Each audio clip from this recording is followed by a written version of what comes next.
Now, on 105.9 FM and streaming worldwide on the WMAL app, O'Connor and Company.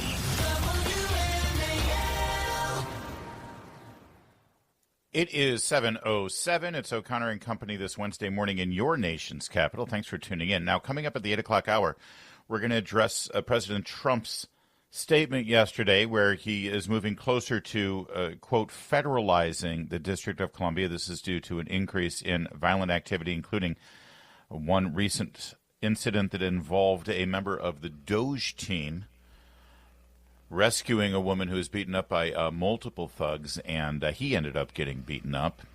We'll talk to D.C. political analyst Chuck Thies about that at 8:05, and then at 8:35, the head of the D.C. Police Union, Gregory Pemberton.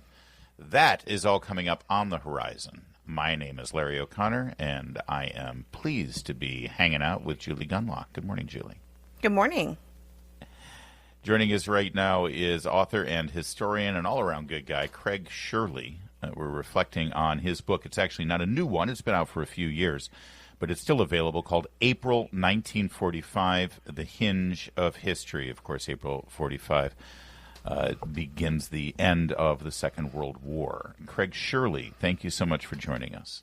Thank you, Larry. Good morning. Good morning to you. This is August 6, 1945, and on this day, the United States became the first country and only country to employ nuclear weapons, that with the bombing of Hiroshima, with the first of two atomic bombs. Take us back to that day. What was the impact at that time? What was the feeling in America and worldwide when we found out we had used this devastating weapon? Well, actually, strangely enough, it didn't lead automatically to the end of World War II. It took another 8 days and the bombing of Nagasaki before it finally provoked the emperor into surrendering. As at that time, we were still fully engaged with the Japanese. We were preparing an invasion, and they were preparing a defense that involved thousands of kamikaze planes and 500,000 troops. They were going to be on the lower end of the main islands of Japan to repel the invasion. So they had, and American war planners thought the war was going to go on another 2 years and cost maybe as many as 500,000 lives, just Japanese lives. The American troops would be obviously even more, but it was estimated the war would go on unless it was a shortcut, unless there was a way to force Hirohito to surrender. Yeah, that seems to be lost in modern history, Craig, and maybe you can address that. There's actually been, some people apologize for the use on behalf of America. We've seen this from some government officials, apologies for the use of these bombs. And again, that dragging out the war and costing, millions or how many thousands of lives that it might have cost, or hundreds of thousands of lives it might have cost, seems to be lost. Why is that? Is this just a matter of people forgetting the modern times? I encounter this all the time with shortcuts to history to prove a political point. And you're exactly right, is that people have overlooked this such important era. There's a timeline in American history. Harry Truman, who wrote one of the best political memoirs of a president, the other one being U.S. Grant, he never regretted dropping the bomb because he knew the thousands had to die in order to save maybe millions of lives. And that was the motivation, was to save lives, ironically enough, by killing thousands, to hopefully force the emperor to finally surrender. But you're so right about that. At the time, most people saw this as let me rephrase the question. Was there condemnation at the time for the use of this weapon, or was obviously other than from the Japanese?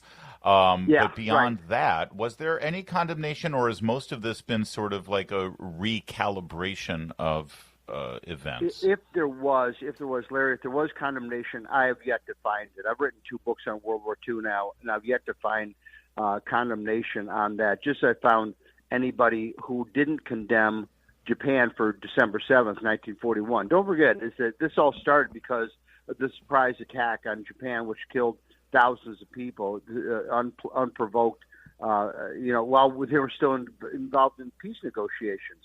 So there was a terrible taste in the American people's mouths for Japanese culture and the Japanese government, and deservedly so. Is that they had done horrible things, with the Bataan Death March, or making GIs dig a hole in the sand, and with POWs, and then dropping gasoline on them and burning them. All these reports came back from the Pacific of the horrible way. The Japanese military in no way comported themselves in any sort of honorable or just way as they rampaged through Asia after they took countries down, just as the comfort women of South Korea and rape of Nanking. But I do, and again, my questions truly do, sadly, it's amazing. I have a public school education. We don't learn enough about this. We really don't. And I should read your book, Craig. What was the military? Well, you should read all of them, actually. Was Hiroshima a military target? Was there a legitimate military reason to hit that city? It was the headquarters of the Japanese military. It was headquarters, and there were many industrial plants there that manufactured war material. So it was a legitimate military target. Truman had a team of advisors, and they debated for days on where first to drop the first bomb, with some people advocating, well, let's drop it in an open field and demonstrate the power. But they also knew the resilience of the Japanese leadership, and that probably would prove ineffective. And as the dropping of the Hiroshima bomb proved, it was ineffective because it took another 8 days for the dropping of the second bomb on Nagasaki for the Japanese to finally capitulate. I'm wondering if you can talk about what America is, by many people, being urged to get involved with some of the conflicts around the world, and how that compares to World War II. You talk about how prior to World War II, there was great opposition to sending our boys over there. And today, but then there was this sort of era of intervention. We know that. And we're seeing a reversal of that, where people are sort of returning to this idea of, do we really want to get involved? Why do we want to send our boys over there? That's not our fight. Let Europe take care of it. Let them work it out themselves.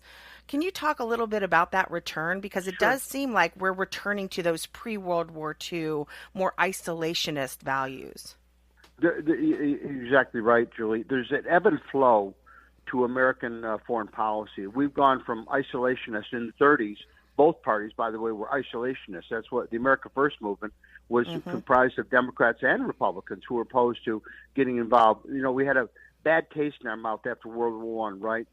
After, there was a saying going around America after World War I that all we got was death and debt and George M. Cohan. So we had until December 7th. And then we created at the end of the World War II the United Nations, and set about trying to organize a peace organization to prevent future conflicts. Of course, it didn't work, but it was a noble effort. But then, after Vietnam, then there was a sense of isolationism in America. Why should we go out there and, try to save the world when all we get is all this bad press and bad reaction?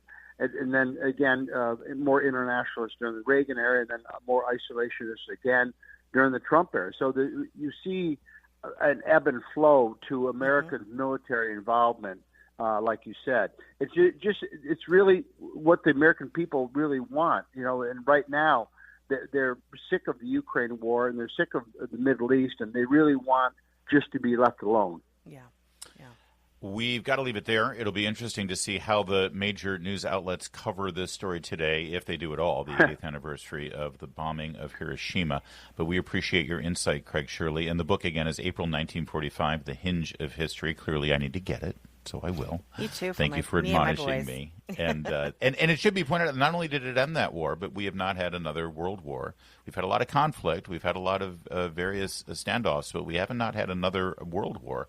We're here. We had two within the course of 3 decades, and I think that if anything, the threat of nuclear engagement actually, I think, has always been there as sort of the worst-case scenario, which has kept us from engaging in a world war. I would think is a fair assessment, wouldn't you? Yes, I agree. I absolutely agree.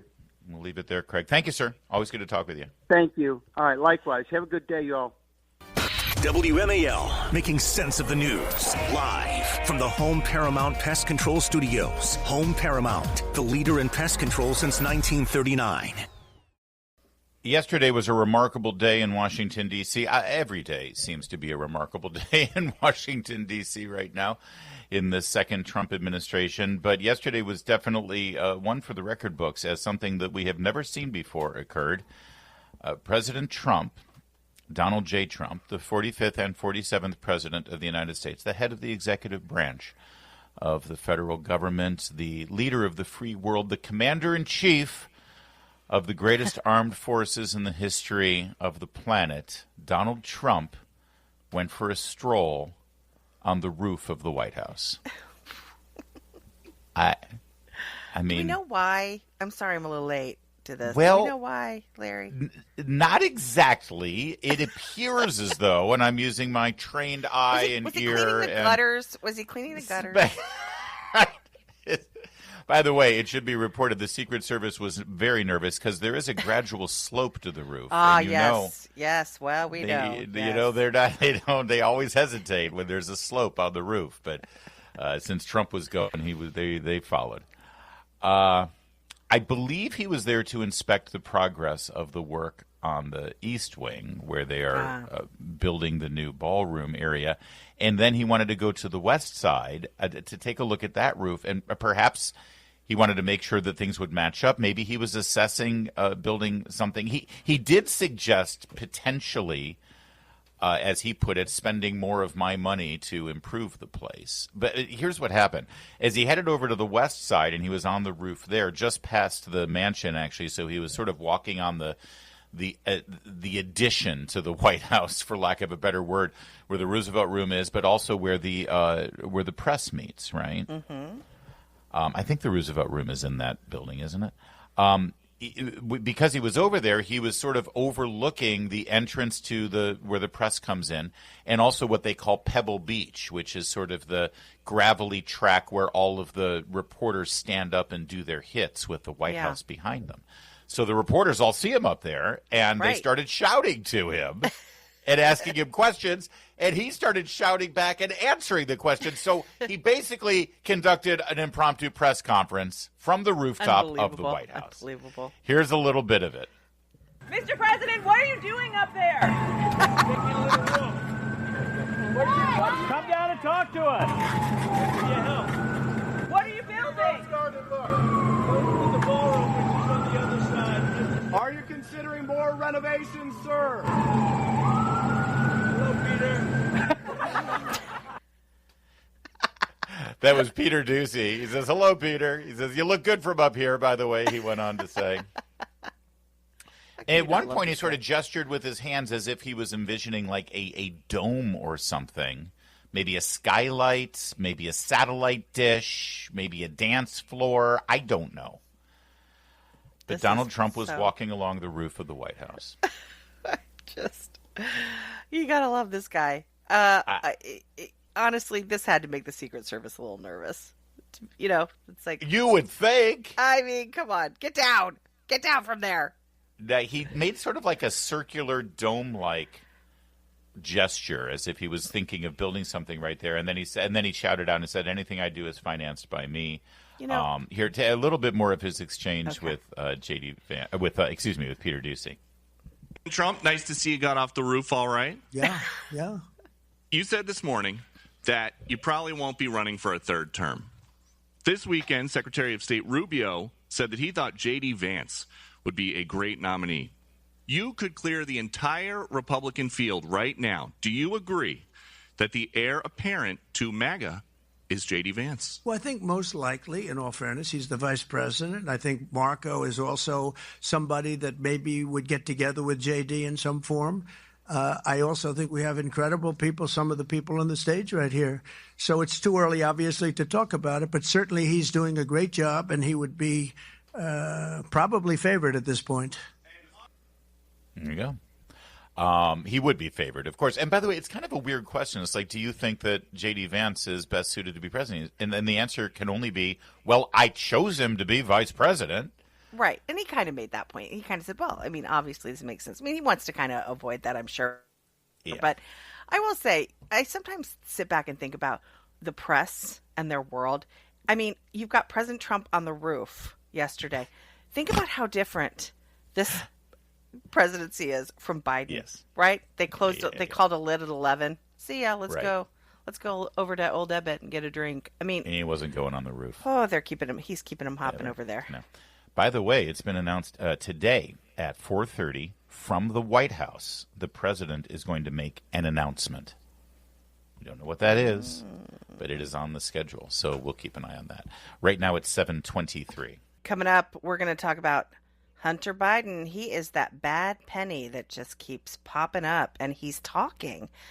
And now he's starting a new job with a California nonprofit. We have the details.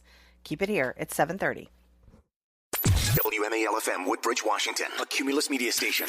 Making sense of the news. News Talk 105.9. News now. Now on 105.9 FM and streaming worldwide on the WMAL app. O'Connor and Company. 7:37. It's O'Connor and Company coming up in the 8 o'clock hour. We're going to check in with D.C. political analyst Chuck Thies and then the president of the D.C. Police Union, Greg Pemberton, and talk to both of them about the state of affairs in the District of Columbia and also President Trump's suggestion yesterday. Some would call it a threat that he will order the federalizing of the law enforcement and many of the functions of the District of Columbia, which is constitutionally protected behavior if he wanted to do that because of the crime problems and the dysfunction in D.C. So we'll get to that. It's Larry O'Connor, and it's Julie Gunlock. Good morning, Julie. Good morning, Larry. Did you wake up this morning thinking, I wonder what's going on in Hunter Biden's world? Like, I don't wake up every morning thinking that. Thank you. Exactly. Hunter Biden continues to talk to this same podcaster, this dude. It's called Channel 5 with Andrew Callahan. He's got like 3 million followers on YouTube, this guy. It's the weird thing about the sort of underground democratization of news and media and talk shows is that you can like create a $3 million subscription base without anybody knowing who the heck you are. It's amazing. And somehow this guy fell into Hunter Biden's radar. Last time he gave a meandering 2.5-hour interview with him, and where it was revealed, well, he said a lot of things, and now he's back. Yeah. And he's now made a little news again. He has revealed that he has a job. Oh, dear. How exciting is that? Good for him. Enjoy it while it lasts. Has he been fired He's yet? working, as he says, he's working for a nonprofit homeless prevention and tenants' rights group in South L.A. Yeah. Well, I can see where this is going. I am very, very concerned for Hunter Biden possibly falling off the wagon with his famous addiction problems because, hanging out in the homeless groups there. The way in which large cities and the nonprofit sort of apparatus surrounding homelessness work is with harm reduction. There's a lot of, needle exchanges, and there's a lot of trying to change laws to keep them or let them stay on the streets. There's a lot of criticism of sort of what homeless advocacy has become in this country, which is why Trump recently addressed that and wants to sort of dismantle that scene. So very interesting that Hunter is suddenly all over it. Yeah. Well, there's another reason, if I may be cynical, just for a moment. Sure. Let's face it, Joe Biden has called Hunter the smartest man he ever met, and Hunter has been able to make millions and millions and millions of dollars without any discernible skills. And if he's working for a nonprofit that works with the so-called homeless people of Southern California, I would call them criminal vagrants, because the vast majority of them who insist on continuing to live on sidewalks and in public spaces are either mentally ill, or they're addicts, or they're criminals. One of the reasons I think Hunter has chosen this new career is because that's where the money is. Yep. The state of California and the county of Los Angeles has funneled tens, if not hundreds of millions of dollars to throw money at this crisis, and it keeps perpetuating and growing. But money is thrown at it hand over fist, and, $1 million here, $1 million there. Who's counting? Who's following? The organization he's working for, by the way, is called BASTA, BASTA. I kid you not. I know everything associated with this guy sounds profane, but it's BASTA, and they specifically work with, as he calls it, undocumented immigrants. Oh, here we go. Salvadoran, Ukrainian immigrants. Well, he does have some familiarity with very young Ukrainian girls, according to the contents of the laptop, who are living in the country illegally, and BASTA helps protect them from ICE raids, etc. Sure. I kid you. I guarantee you there's money. This is a money play. This is USAID. This is, yes, we've seen this transfer of money, and we've seen that these sort of organizations that really want to prop up some of the problems in America, they make some of the most money from this racket. By the way, I mentioned the what appeared to be underage prostitutes that Hunter Biden dabbled with, according to the contents of his own laptop. That isn't stopping him from weighing in on a conspiracy theory linking Donald Trump with Jeffrey Epstein. Here's Hunter Biden. Jeffrey Epstein was a pedophile that it came into enormous wealth by very mysterious circumstances and had connections across the globe to very, very powerful people. And he was murdered right before it was all about to blow up. And now there supposedly are no files that the American people can see to explain all of that. I don't understand why the Jeffrey Epstein case would be of interest to anybody. It's pretty boring stuff. I mean, it's crazy. Like, do I think that there's an actual list? No, I don't think that there's an actual list. I don't think that he was that stupid. But do I think that what they do have implicates him? Yeah, I think so. There you go. I mean, Epstein nice? Introduced Melania to Trump. The connections are like so wide and deep. That's actually a fake conspiracy theory. There's no truth to that. Yep.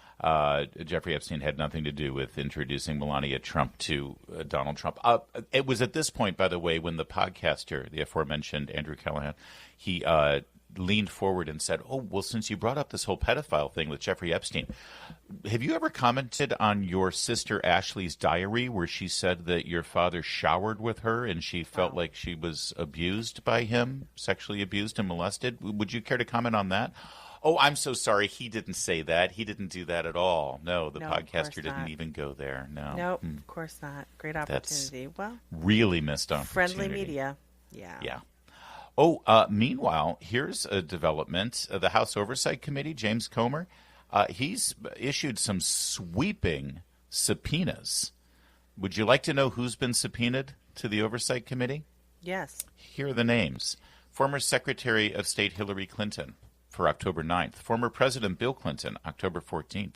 Former U.S. Attorney General Merrick Garland, October 2nd. Former FBI Director James Comey, October 7th. Former U.S. Attorney General William Barr, August 18th. Former U.S. Attorney General Alberto Gonzalez, August 26th. Former U.S. Attorney General Jeff Sessions, August 28th. Former FBI Director Robert Mueller, September 2nd. Former U.S. Attorney General Loretta Lynch, September 9th. And former U.S. Attorney General Eric Holder, September 30th. That's quite a list, isn't it? It's quite a list. And I think it's very important right now to say that that Committee Chairman Comer is not suicidal. Yeah, thank you very much for clarifying that. By the way, a lot of people looking at that list speculating, is this about Epstein? Is this about Russiagate? Is this about other crimes? And I think so the many answer things is, to choose from, Larry. Yeah, I'm guessing the answer to all those questions is yes. Yes. Yes. Yes. Yes. Yes. More. Are you ready for the Olympics, Julie Gunlock? Very excited. You have 3 years to wait, but we got to get ready because they're in Los Angeles. You know, the city we just talked about with all the drug-infested prostitute rings. And they'll sweep them up right before, just like Beijing did. Well, can you count on the city of Los Angeles doing that or the state of California doing that, considering the dysfunction that they have displayed? I wouldn't count on it, and neither is President Trump. He's trying to make sure that LA 2028 is free from some of the debris and crime and horrific safety problems that the people who live in that fair town are faced with every day. So he is trying to put together a coalition at the federal level to ensure that the Olympics go swimmingly. By the way, having lived in Los Angeles during an Olympics, 1984, yes, I was alive back then. And I remember the Olympics. It was fun.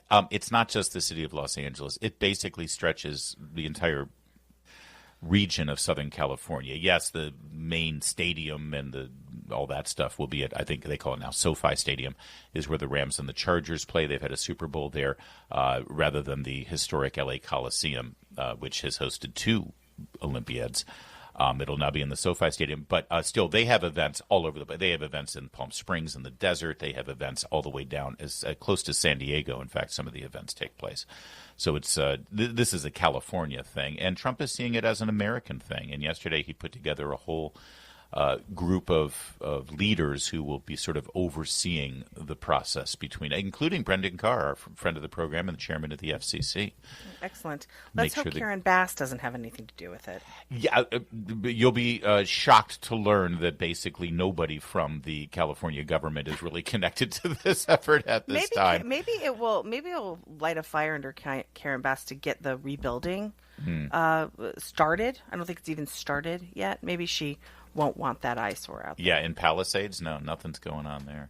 Yeah. He did suggest, by the way, during this announcement that he will be pushing for mandatory testing, genetic testing, in women's sports specifically, because, well, that's the law of the land here. And I believe the Olympics do. They have already moved in certain arenas to make these rules. But have they instituted genetic testing specifically? No, they have not. They have announced that it is your ability to compete will be based on your biological sex. Right. But they have not instituted testing. Right. So, interesting. Here's President Trump yesterday addressing the issue. Female back to the safety, especially of female combat boxers. Will the Department of Justice considering pressing charges against any man that tries to masquerade as a woman coming into this country to beat up American athletes? And secondly, would your administration consider genetic testing so that these people can prove that they're actually women competing? Well, I think there is going to be a very strong form of testing as far as charges. I'd have to ask the Attorney General about that. I don't know. But there will be a very, very strong form of testing. And if the test doesn't come out appropriately, they won't be in the Olympics. I want to know who asked that question. That was a fascinating way to ask it. It was a good question. That had to be somebody from New Media. Yeah. That is not a corporate legacy network media weenie brain, because that's a great way to ask it. If there beat up on women, yep. Yeah, because you'll remember the boxing events from the last Olympics. Right? Yeah. And so they say, I mean, think about that for a minute. If a man competes as a woman in some sort of combat role and they actually physically assault a woman and they are a biological man, could American police, law enforcement authorities actually arrest that person for violence against a woman? Because it is outside the confines of the rules of the sporting event. That's right. Could. They should, Makes right? sense to me. Yes. I can't do that. I can't pretend to be a woman. Also, I like the frank language because that is exactly what it is. Right. It is a man being allowed in a ring to beat up a woman, and that has happened in women's boxing and MMA or whatever that they've. One woman had her jaw broken by a male who was masquerading as a woman and competed against her. So we've seen this, and that's exactly what it is. It's beating up on women. So this is the first Summer Games that the United States has hosted since the Atlanta '96 Olympics, and the first Olympics in general since the Winter Games in. Do you remember? Nope. Salt Lake City, 2002. Salt Lake City. So it's going to be very exciting, and I'm going to steer clear of Los Angeles for the entire event. I just can't imagine it's going to be a mess. They don't have the transportation corridor and infrastructures. They don't have the roads. They don't have anything. The only way this is going to work is if Los Angeles residents get the heck out of town as the world descends. They're also, by the way, planning on having the World Cup. Many of the World Cup events are going to be in Los Angeles as sort of a testing grounds for what they're able to achieve. So we'll keep an eye on it. But Trump is on top of it. He wants to make sure the LA Olympics go as best as possible. That's why he's put together the task force. And it'll be. Oh, he also said we'll do anything necessary to keep the Olympics safe, including deploying the National Guard or military. So he's already getting ahead of that. It's 7:54.